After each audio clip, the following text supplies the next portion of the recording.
super. Ben, bonjour tout le monde. Merci d'être venu très tôt le matin. Donc, c'est toujours sympa de ne pas avoir une salle vide. Donc, c'est cool d'avoir les gens ici. Mon nom, c'est Ashwin Saminathan. Très long nom. Vous pouvez m'appeler H. Tous mes collègues, mes clients, les partenaires m'appellent toujours H. Et aujourd'hui, ce dont je voudrais vous parler, c'est les échanges sécurisés d'informations. D'accord?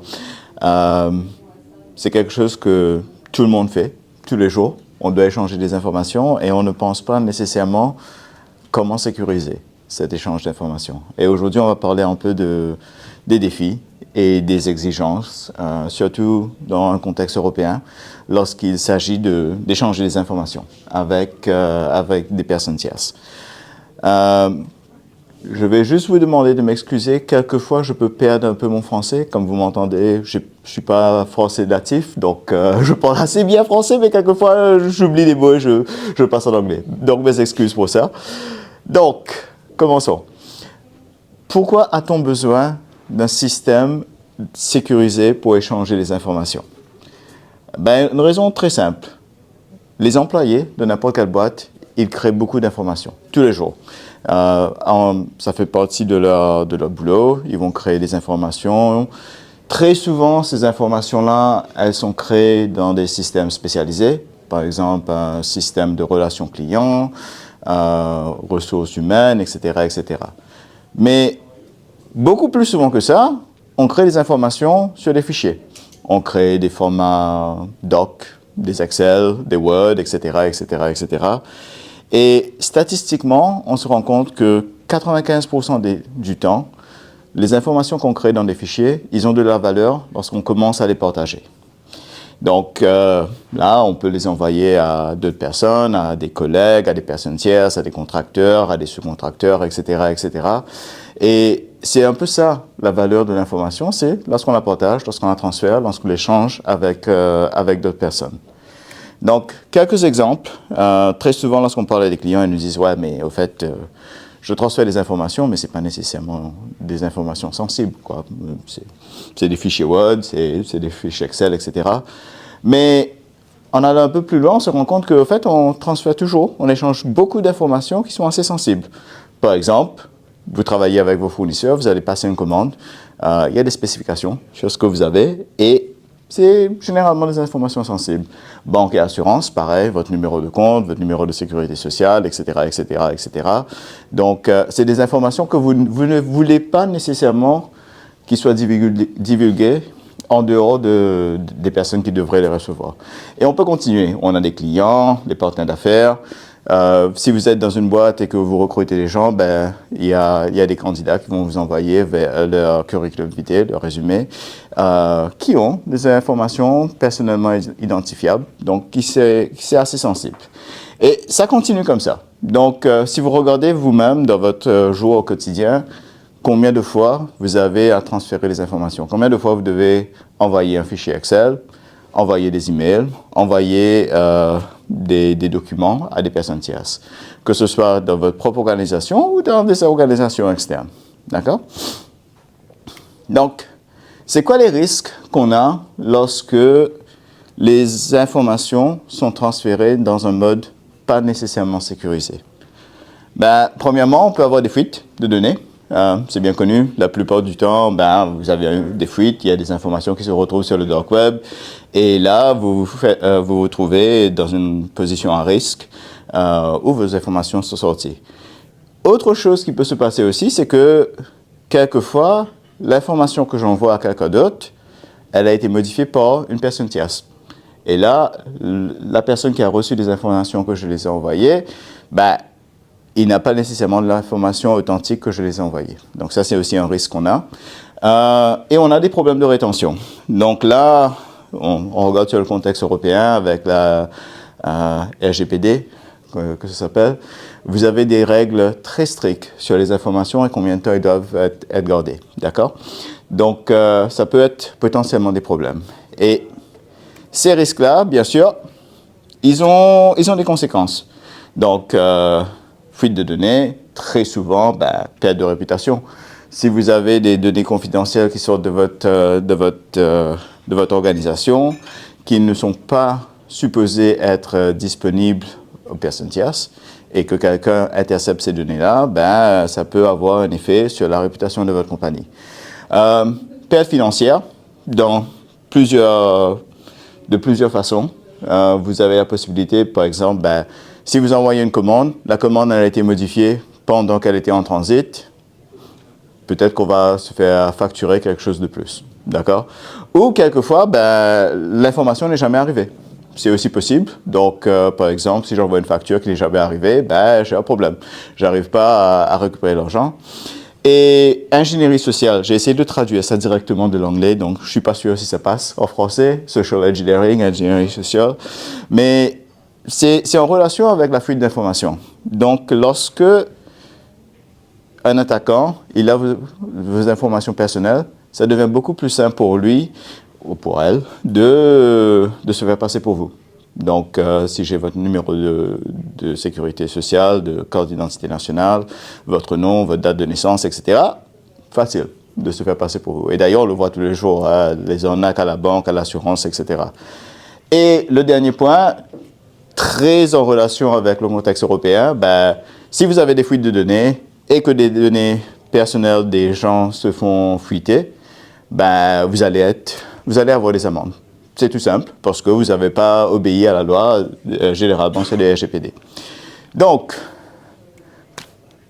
comment on peut trouver une solution pour échanger des informations en gardant ces informations-là sécurisées et en s'assurant qu'on a le moins de risques possible?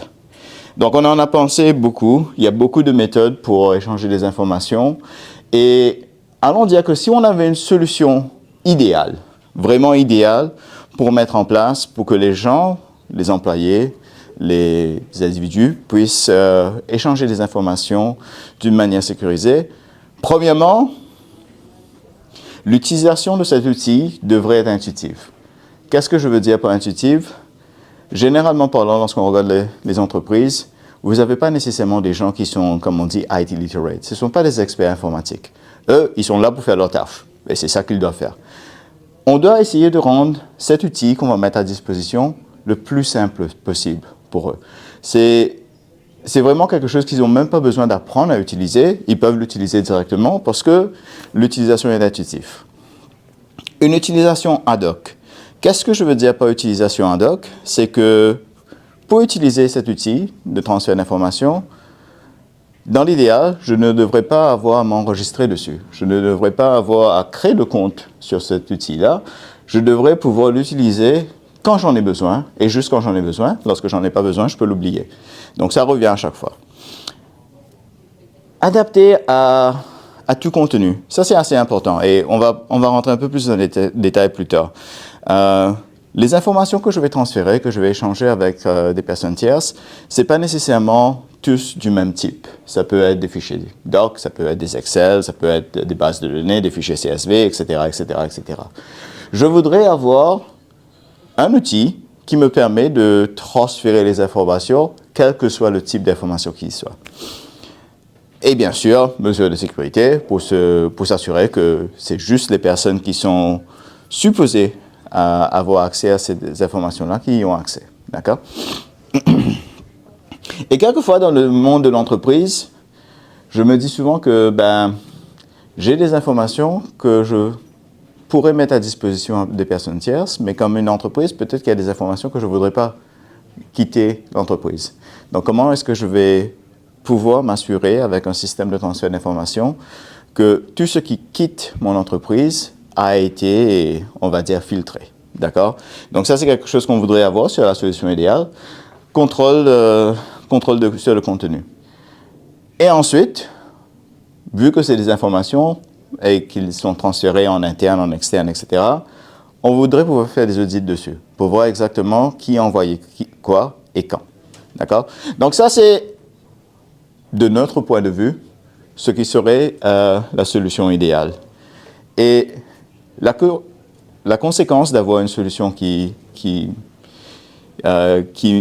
correspond à tous ces besoins-là, c'est qu'on va avoir une solution qui est facile à utiliser. Donc les utilisateurs, ils vont pas rechigner à l'utiliser, ils vont l'utiliser sans avoir de position. Et ça, c'est quelque chose qu'on a vu très souvent, c'est que lorsqu'on met un nouvel outil de sécurité à disposition des employés, très souvent, on a de la résistance parce qu'ils se disent que l'outil ne me permet pas de faire mon travail. L'outil est trop compliqué à utiliser, l'outil me fait perdre du temps. Voilà. Donc, lorsqu'on a une solution qui est simple à utiliser, ça nous facilite la vie pour l'adaptation des employés directement. Bon, après, encore une fois, un peu d'anglicisme là, le shadow IT. Et au fait, ça, c'est quelque chose qu'on voit très souvent. C'est que j'ai une compagnie, j'ai mon serveur email, j'ai des façons d'envoyer des documents. Un employé d'envoyer on va dire un fichier de 2 gigaoctets, ne peut pas le faire par email, ne peut pas le faire. Qu'est-ce qu'il fait? Il va sur Google Cloud. C'est gratuit, je le mets là-bas et je l'envoie. D'accord? Donc ça, c'est ce qu'on appelle un peu le shadow IT. C'est que c'est, on va dire, des outils informatiques qui ne sont pas maîtrisés par l'organisation. Donc ça, c'est quelque chose qu'on essaye d'éviter un peu. Donc on va voir un peu maintenant là, les différentes alternatives qu'on peut utiliser pour le transfert d'informations. Le premier, c'est l'email, les courriels, tout le monde connaît. Et ça a beaucoup d'avantages, d'accord? Donc, disponible. Je connais personne qui n'a pas d'adresse email en ce moment. Même mon grand-père et ma grand-mère, ils ont des adresses email parce que, voilà, tout le monde a des adresses email. Si vous n'avez pas une adresse email, vous n'existez pas. Simple à utiliser. L'email a été là depuis tellement longtemps que, ben, au fait, c'est quelque chose que tout le monde peut utiliser sans y réfléchir trop. D'accord? Et bien sûr, ces temps-ci, ben, vous avez des fonctionnalités additionnelles qui ont été ajoutées sur les emails. Par exemple, si vous utilisez Microsoft, vous avez Teams pour le chat, vous avez toutes sortes de choses qui peuvent se greffer sur votre système d'email. Et d'un point de vue utilisateur, l'expérience utilisateur est extraordinaire. Facile à utiliser, je peux l'utiliser de mon téléphone portable, sur mon ordi, sur ma tablette, etc., etc., etc. Donc, très simple d'utilisation. Mais, on a quand même des points faibles dessus, sur les systèmes d'email. Première chose, restriction des tailles. Ça, c'est quelque chose qu'on voit très souvent, c'est que ben, lorsque vous allez mettre des pièces jointes sur un email, il y a des limites. On ne peut pas envoyer des trucs super gros. C'est toujours dans la limite de la taille des pièces jointes. Les emails ne sont pas par définition auditables. Donc, je peux envoyer beaucoup d'emails, je peux avoir des traces, etc. Mais ce n'est pas quelque chose que je peux auditer moi-même. Absence de confidentialité. Donc là, c'est quelque chose qui est débattable quand même parce que si on utilise des emails sécurisés, ça peut être, on peut avoir de la confidentialité aussi. Mais généralement parlant, si vous utilisez une boîte mail tierce, normale, vous n'avez pas par défaut des systèmes de confidentialité mis en place. Et ensuite, intégrité. Comment est-ce que je peux m'assurer que l'email que j'envoie et l'email que la personne qui va recevoir de l'autre côté, c'est la même? Est-ce que le contenu est la même? Le contenu est authentique et intègre. Donc ça, c'est un des points faibles qu'on a avec les systèmes, on va dire, généralement utilisés pour les emails. Ensuite, on peut passer sur le niveau un peu plus supérieur, c'est qu'on a le système d'email normal, mais on peut mettre un niveau de chiffrement dessus. Donc, on va utiliser des trucs comme SMIME, PGP, etc., etc. Et là, ça nous permet d'avoir un niveau de confidentialité que je vais ajouter sur mes emails. Et ça, c'est des trucs qui sont disponibles sur le marché depuis très, très, très longtemps. Deux modes lorsqu'on parle d'email chiffré. Donc, on a ce qu'on appelle le end-to-end et le side-to-end. End-to-end, c'est que l'information, elle est chiffrée lorsque je l'envoie depuis mon poste jusqu'à la personne qui va le recevoir. Et lorsqu'on dit de side-to-end, c'est vraiment que entre moi et le serveur, c'est pas nécessairement sécurisé, mais entre le serveur et l'autre côté, là, ça va être sécurisé. Donc, c'est un peu le débat qu'il y a là pour l'instant lorsqu'on parle des applications de messagerie. Qu'est-ce qui est end-to-end encrypted, qu'est-ce qui n'est pas end-to-end encrypted et quelles sont les informations qui sont vraiment sécurisées. Donc, pour regarder les deux, end-to-end encryption. Donc, lorsque je parle de end-to-end, je vais vraiment dire que Ashwin va envoyer un email. Avant même que l'email quitte mon ordinateur, il sera déjà chiffré. d'accord? Et là, il y a des problèmes de coût. Premièrement, parce que si je vais utiliser quelque chose de gratuit comme PGP, les coûts sont minimums. Mais si je vais utiliser quelque chose qui est managé par l'organisation, ça peut être un peu plus compliqué. Bien sûr, lorsque j'utilise un email chiffré, j'ai un niveau de confidentialité parce que lorsque l'information elle est en transit ou sur ma boîte mail, elle est chiffrée, personne ne peut avoir accès. Niveau d'intégrité, on va utiliser des systèmes de hashing et des systèmes de vérification de signature pour s'assurer que l'email qui a été reçu de l'autre côté, c'est bien ce que j'ai envoyé. Mais on a aussi, malheureusement, des points négatifs sur le end-to-end. Premièrement, pas de filtre de contenu. Je peux faire ce que je veux comme un employé. Il n'y a rien qui va m'empêcher d'envoyer des informations que je veux. Disponibilité limitée. Tout le monde n'utilise pas les mêmes systèmes de chiffrement. Tout le monde ne sait pas comment utiliser les systèmes de chiffrement avec email. Par exemple, si je commence à utiliser PGP chez moi, la personne qui va recevoir l'information de l'autre côté, elle doit avoir premièrement ma clé publique pour pouvoir la déchiffrer et deuxièmement, elle doit avoir PGP installé chez eux. Si vous n'avez jamais essayé d'installer PGP, bonne chance. Ce n'est pas la chose la plus simple à faire. Pas d'utilisation ad hoc. Donc, comme je le disais, c'est quelque chose qu'on va devoir utiliser tout le temps si on le met sur notre système email.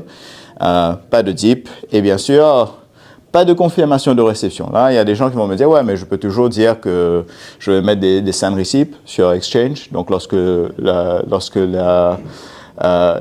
va être reçu, je vais avoir une notification. Mais c'est aussi que la personne qui est de l'autre côté peut toujours dire, ben non, je ne veux pas envoyer de reçu. Donc, c'est possible à faire. Lorsqu'on parle de site-to-end, comme je le disais un peu plus tôt, c'est différent. Donc, le contenu de mon email, il va être chiffré lorsqu'il arrive sur le serveur, pas avant. Donc, entre moi et le serveur, l'information passe en transparent. Donc, ça fonctionne souvent. Quelquefois, ça ne fonctionne pas très bien non plus parce que si j'ai une interception entre moi et le serveur, l'information va être divulguée quand même. Bon niveau de confidentialité, intégrité, authenticité, etc. Mais, encore une fois, ça coûte cher à mettre en place. Ensuite, vous avez des disponibilités restreintes. Ce n'est pas tous les systèmes qui vont le supporter et pas d'utilisation ad hoc. Et bien sûr, vous avez tous les risques traditionnels des emails comme j'en parlais avant. Bon, tout ça c'est bien beau, mais lorsqu'on parle à nos clients, à nos prospects, à nos partenaires, on va dire que la raison numéro 1 où les gens se tournent vers des systèmes, on va dire, peu sécurisés pour transférer des informations, c'est vraiment la restriction sur la taille des fichiers que je vais envoyer. Je ne sais pas si vous avez essayé, mais essayez d'attacher, par exemple, un fichier de 5 gigaoctets à votre email, ça ne passera pas. Et moi, si je dois transférer des fichiers comme ça, par exemple, je suis, je ne sais pas, cabinet d'architecte et je dois envoyer des plans, c'est sur des multiples gigaoctets que je dois transférer ça, et ça fonctionne par email. Et ça, c'est le plus gros problème qu'on a vu chez nos clients, c'est que, bon, voilà, je dois envoyer des fichiers volumineux et j'ai des restrictions sur la taille. Donc, l'autre alternative, c'est d'utiliser quelque chose comme FTP, File Transfer Protocol. Ça a été là dès le début des réseaux, ça a été créé depuis très longtemps, fiable. C'est un serveur, il fonctionne très bien, ça a été là, ça fait le tour, on sait que ça fonctionne. Pas de limite sur la taille, vraiment la limite c'est vraiment combien d'espace j'ai sur le serveur pour transférer mes fichiers. Mais, on a des inconvénients. Premièrement, FTP c'est que pour les fichiers, pas pour les messages. Donc les emails, je peux faire des messages, mais très peu de fichiers. Sur FTP, je peux faire beaucoup de fichiers, mais pas d'email, pas de messages, d'accord? Le deuxième point, j'aime bien. Effet cimetière des données. En fait, c'est quelque chose qu'on voit très souvent. C'est que tout le monde crée des informations, tout le monde crée des fichiers, et on va les transférer, on va les mettre sur un système quelque part, sur un serveur quelque part, et après on l'oublie. Il n'y a pas beaucoup de gens qui vont pointer, ah ouais, j'ai mis un fichier là-bas, je dois l'effacer après 10 jours lorsque les gens ils l'ont déjà récupéré. Donc ça, c'est un peu cet effet de cimetière de données. Je suis le premier coupable. Hein. Lorsque je transfère des informations quelquefois, je le mets sur le FTP et puis c'est dans 4-5 mois, je me dis, ah ouais, en fait, je dois faire un peu le ménage là parce qu'il y a toutes les informations qu'il a.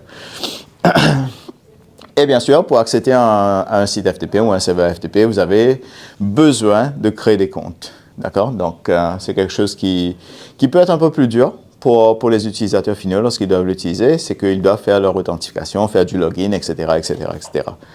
Et par défaut, FTP, c'est pas chiffré. C'est File Transfer Protocol. Bon, avant, je parlais de SFTP. SFTP, c'est un peu mieux. On a la sécurité en plus. Donc, ça peut être chiffré, end-to-end. Ça, c'est une autre option. Et lorsqu'on est arrivé à l'ère du cloud, comme j'en parlais un peu plus tôt, Google Cloud, OneDrive, AWS, etc., etc., etc., on a des possibilités maintenant, au lieu d'utiliser FTP, de mettre nos fichiers sur le cloud. Deux approches. Cloud public, comme Microsoft, comme Google, etc., ou des clouds privés. Et on a des solutions vraiment pour de stockage, on va dire, sur les options cloud. Alors, on va commencer avec le cloud public. Des noms que vous connaissez déjà, Microsoft OneDrive, Google Drive, Box, Dropbox, etc., etc. Qu'est-ce qui est positif lorsqu'on utilise ces systèmes-là pour transférer les informations? Ben, l'expérience utilisateur, super. J'ouvre quelque chose sur mon navigateur web, je drag and drop et ça fonctionne. Je peux maîtriser les coûts parce que au niveau de l'entreprise, je peux gérer exactement combien d'espace de stockage j'utilise, etc., etc. Pas mal de sécurité. Généralement, je vais me baser sur la sécurité du provider. Donc, si c'est Google, je vais dire, ouais, OK, ils ont de la sécurité de chez Google, etc., etc. Conformité et continuité, bien sûr, parce que là, c'est pas à moi, comme une entreprise, à gérer ça. C'est vraiment mon fournisseur de services qui le fait.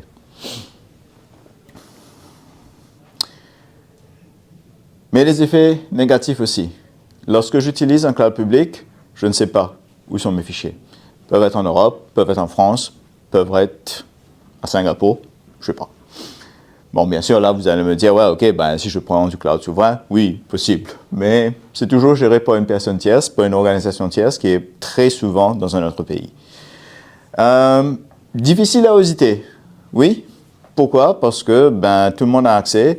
Et vu que je ne maîtrise pas la solution moi-même, je ne l'administre pas moi-même, je n'ai pas accès à toutes les informations qu'il y a en tant qu'administrateur pour le voir. Menace interne, si j'ai un administrateur chez moi qui a accès à ma Google Drive d'entreprise, il peut avoir accès à tout. Il n'y a personne qui va pouvoir l'arrêter.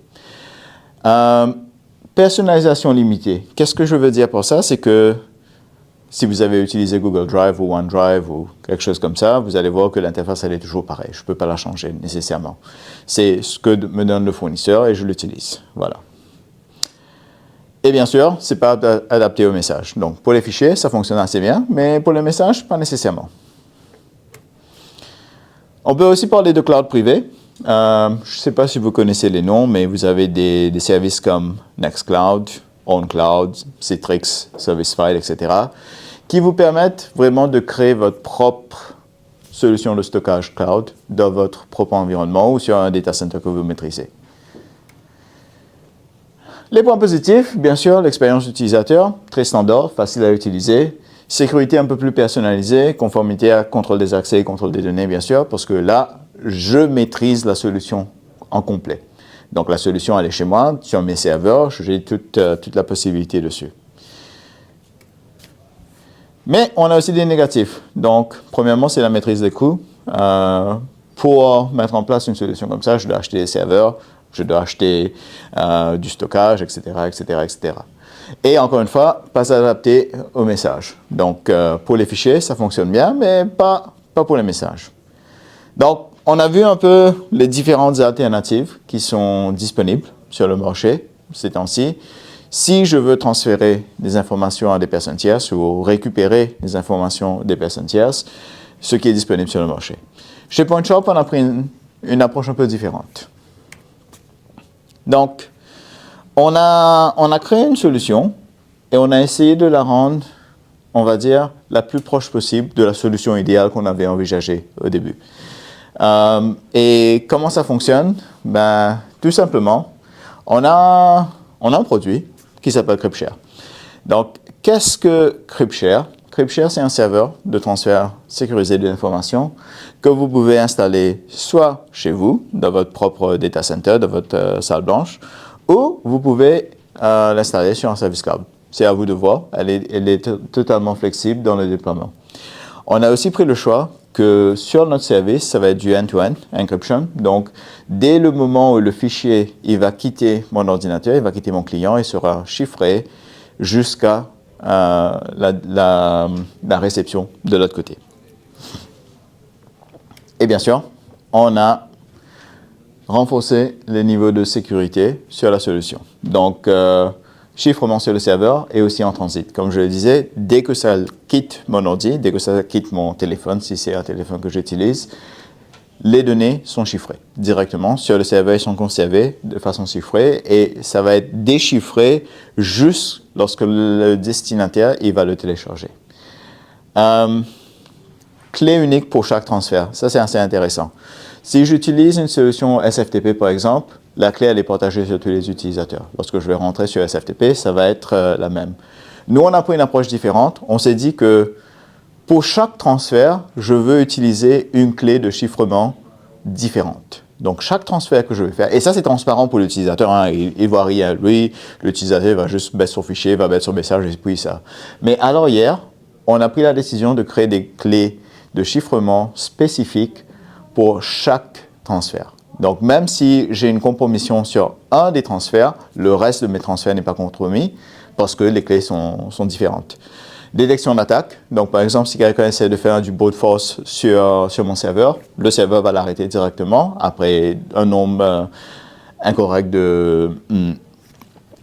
un nombre incorrect de login, d'authentification, ça va tout arrêter. Ou si quelqu'un essaie de faire 4 millions de requêtes à la minute, on va arrêter les requêtes aussi.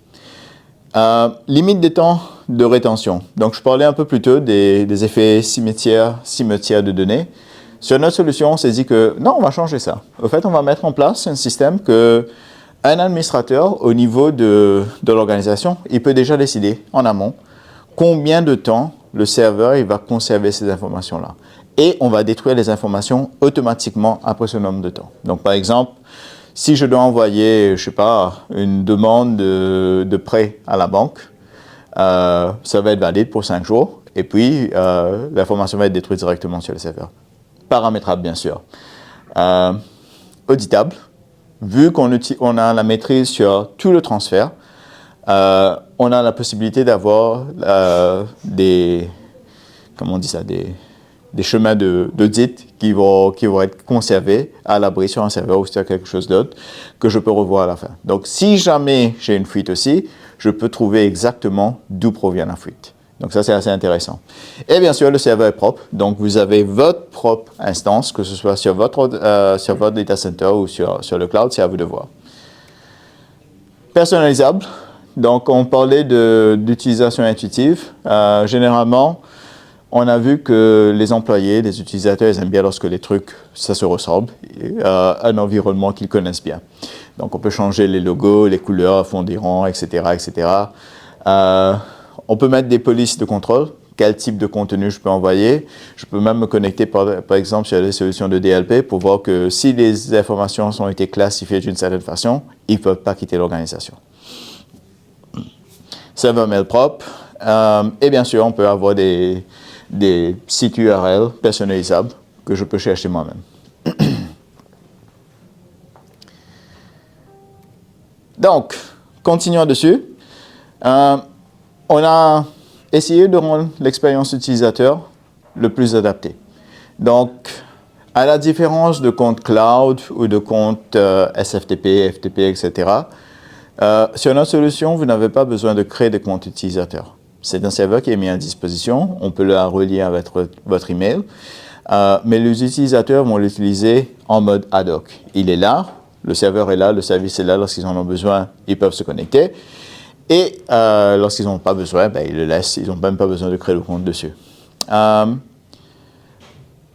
Même principe pour transfert entrant et sortant. Donc, très souvent, on parle comme une entreprise des informations qu'on va envoyer vers l'extérieur.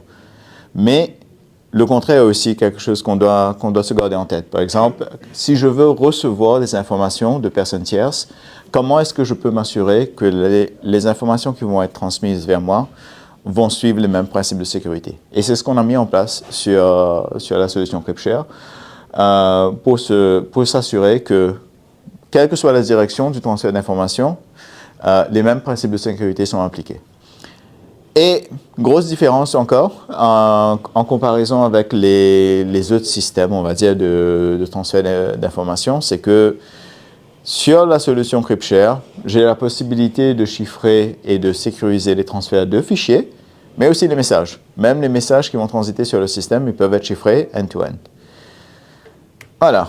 Ça, c'est quelque chose qu'on a ajouté il y a quelques années aussi sur notre plateforme. C'est que très souvent, on parle de transfert d'informations entre personnes. D'accord?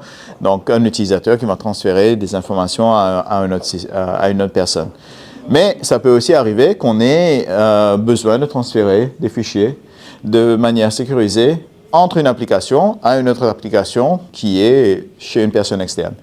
Par exemple, si je vais envoyer un bon de commande à mon fournisseur et que mon fournisseur il a un système qui veut récupérer directement les bons de commande, avec CryptShare, on a la possibilité de faire ça. Donc, pas juste les transferts entre des utilisateurs, mais aussi entre des machines. Voilà. Donc, on arrive à la fin de ma présentation. L'idée aujourd'hui, c'était vraiment de voir un peu c'était quoi les différentes alternatives qu'on a sur le marché en ce moment lorsqu'il s'agit de transfert de fichiers, de transfert d'informations, et comment s'assurer qu'on puisse mettre ça dans un environnement sécurisé, mais aussi conforme au règlement. Surtout ces temps-ci, lorsqu'on regarde la réglementation qui est en place en Europe, RGPD, DORA, NIS2, etc., etc., s'assurer de l'intégrité, de la confidentialité, de l'authenticité des informations qui sont partagées est vraiment quelque chose de très important.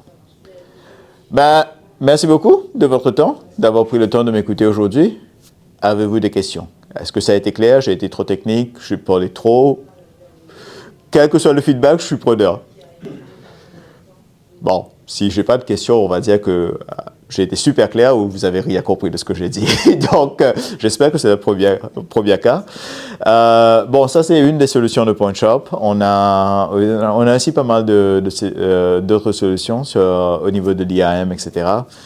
On est disponible sur la salle d'exposition, donc passez nous voir et on peut discuter un peu plus. Merci beaucoup.